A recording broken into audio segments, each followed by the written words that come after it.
Hello there, Hendrick Chrysler Jeep of Fayetteville. This is Coach Stephanie with part 2 of your mystery shop. I submitted a request via your website on May the 2nd at 12:53 p.m. I received a phone call from Matthew at 1:01 p.m. and got this email in my inbox at 1 o'clock p.m. Stellar job on the timing of both your phone call and your email.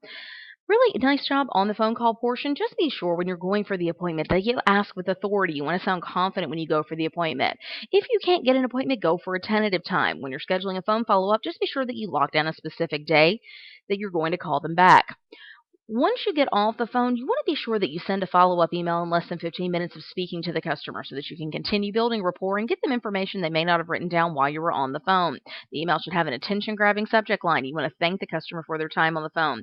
Be sure the email is free of spelling and grammatical errors. Confirm next steps and remind them of the fact that you were going to follow up with them, and give them a value statement about your dealership so that you make your dealership stand apart from the competition. You should always have a complete signature file, and the subject line should be attention-grabbing.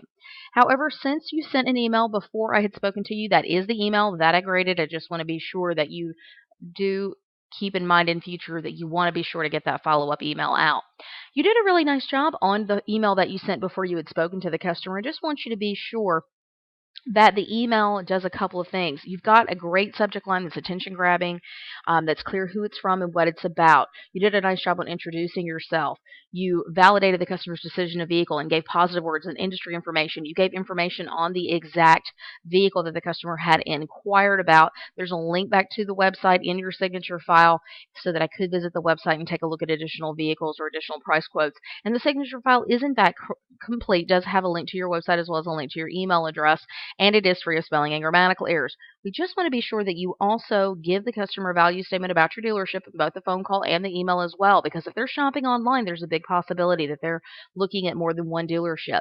Also, you want to be sure that you set the expectation that they're going to be getting a phone call. When you're emailing them before you've spoken to the customer, you just want to make sure that you give them a heads up that you are going to be giving them a phone call.